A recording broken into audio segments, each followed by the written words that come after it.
Here's how the rest of us view the Niners. I think this franchise needs a complete reboot. The whole year, to me, has felt off with them.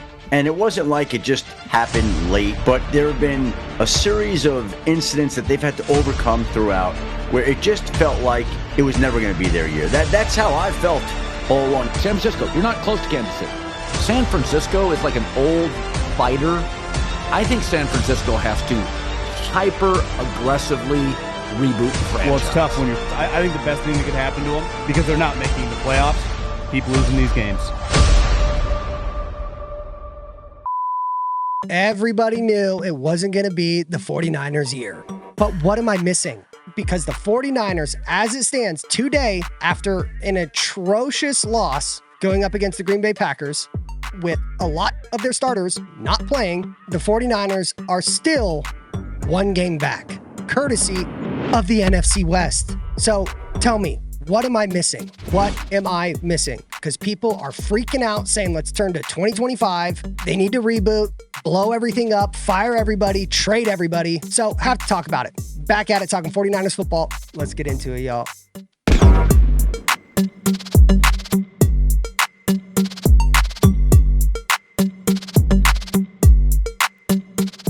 Yo, what's up, everybody? It's your boy, Ryan Tigey, back in action.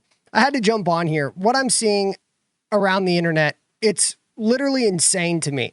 I understand the 49ers, they've looked like dog shit in quite a few games so far this season, and they really haven't had that dominant win going up against a legitimate opponent. They've dropped games that they should have won, and there's a lot of people making noise. Colin Cowherd, the 49ers need a hyper-aggressive reboot. Tim Kawakami, 49ers beat reporter, saying the 49ers realistically should turn and look to the 2025 season. And I don't know if I'm the only one out there that is not strictly doom and gloom and having the feeling of the 49ers need to blow up everything. It's lightweight crazy to me, the overreactions of what I'm seeing from people on the internet, which is expected, but from pundits and national media, let alone 49ers beat writers that are saying the season's over. There was a guy on KNBR earlier today literally saying the 49ers season, it's done, it's a wrap, focus on next year. Okay, so I tend to be one of those people that have emotional overreactions, but I typically, within 24 hours, come to realization of what the reality of the 49ers situation is. And I'm a little taken back by how many people are just saying the season's done. What are we talking about? Look, are the 49ers going to win a Super Bowl this season? Highly unlikely. And so if you think winning the Super Bowl is the only thing that the 49ers, that if they're not able to win it, they should just focus on the 2025 season versus getting into the playoffs and attempting to make a run in the playoffs. From my standpoint, it's all about just getting into the playoffs. I truly believe still to this day, after that atrocious loss from the Green Bay Packers, where it was sloppy football all the way around, that the 49ers have as good as a chance as any team out there because they've proven it. If they get into the dance, they can make a run because this team is good enough to do so. I understand Deebo Samuel. He clearly has regressed this year. Christian McCaffrey still not looking like the same player. Well, is it Christian McCaffrey still not looking like the same player? Or is it the offensive line, guys like Jake Brendel, the center, who are just having atrocious run blocking and pass blocking? So I think there's a multitude of factors. The penalties, that's on Kyle Shanahan. The missed tackles, that's on Nick Sorensen. There's a lot of ugly in the 49ers situation right now. And I know a lot of people out there are saying it gives them like 2020 vibes after they had the Super Bowl run with Jimmy G in 2019 and then everybody got injured in 2020. I don't think that's the case. I'm not getting the 2020 vibes. Yes, it's unfortunate Brock Purdy was unable to play. And even without Brock Purdy, Trent Williams, Charvarius Ward, Hufanga, Dre Greenlaw, Brandon Aiyuk, the 49ers had opportunities to win that game.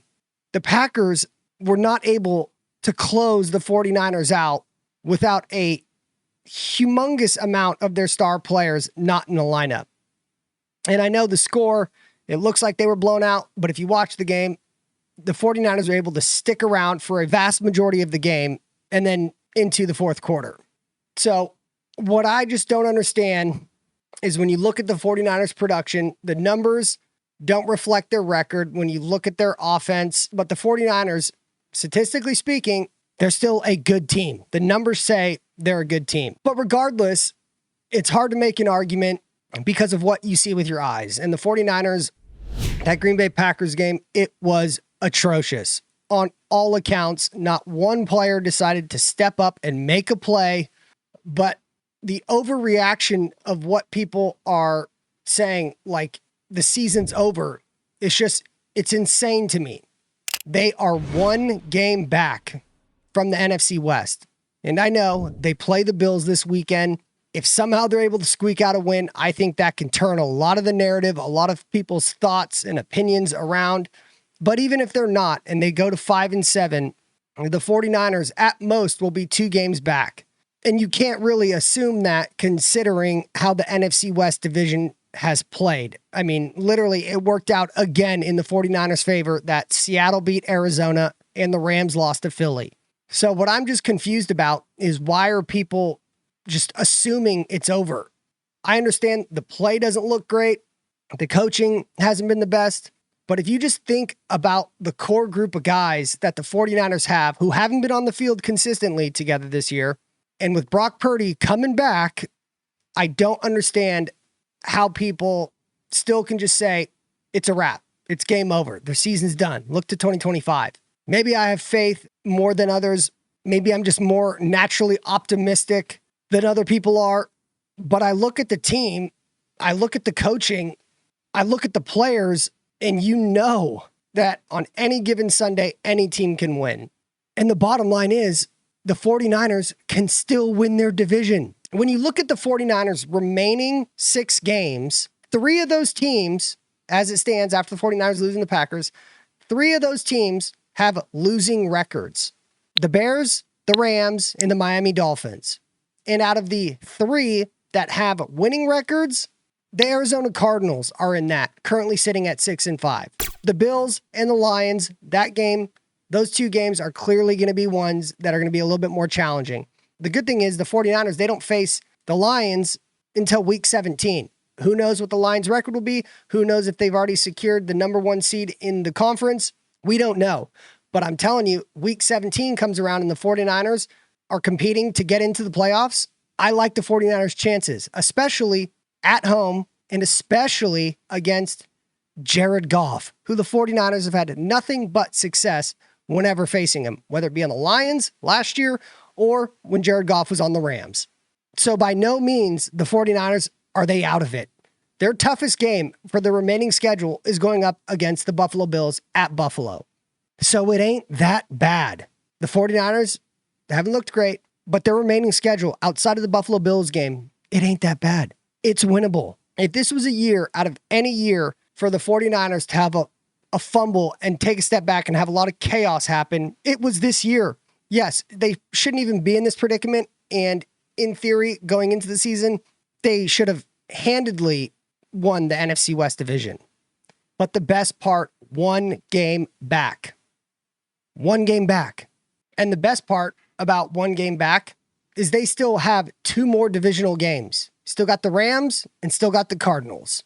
So they literally have a chance to control their destiny. I have no faith whatsoever in Seattle.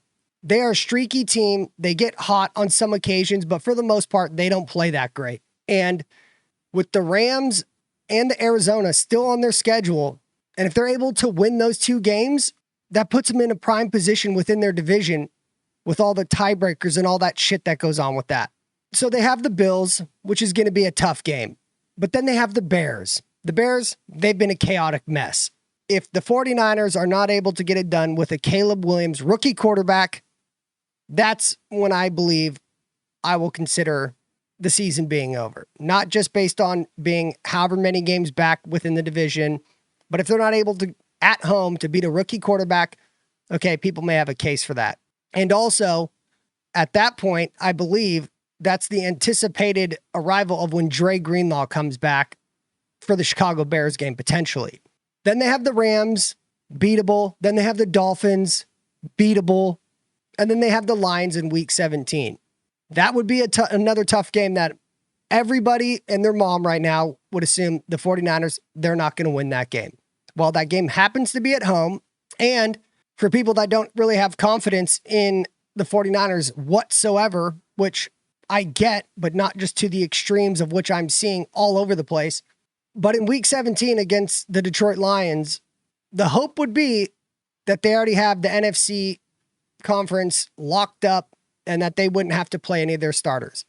I believe the 49ers, if they go into the Detroit Lions game, regardless of what the Detroit Lions record is, beating the Bears, beating the Rams, beating Miami, 3-game winning streak with 2 games remaining in week 17 going up against the Lions, I wholeheartedly think the 49ers, without question, they'd be able to take care of business at home and win that game. I know it's crazy. The Lions, unbelievable team. But how much success has Jared Goff had going against the 49ers? Not that great. So I understand a lot of it, of which the people that everything's ugly, it all looks bad. I agree.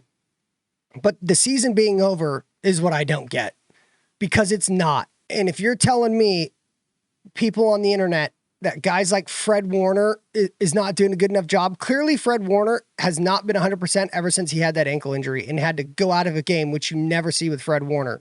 But to question a guy like that out of all people on the team, that's outrageous.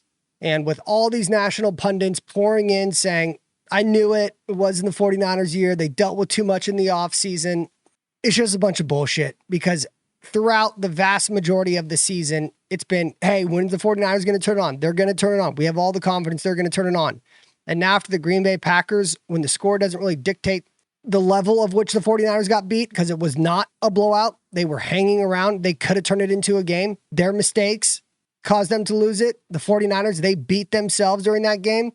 But it's getting out of control. And I don't know what it is about why people just want to say it's a wrap, when the fact and the reality is that's not the case.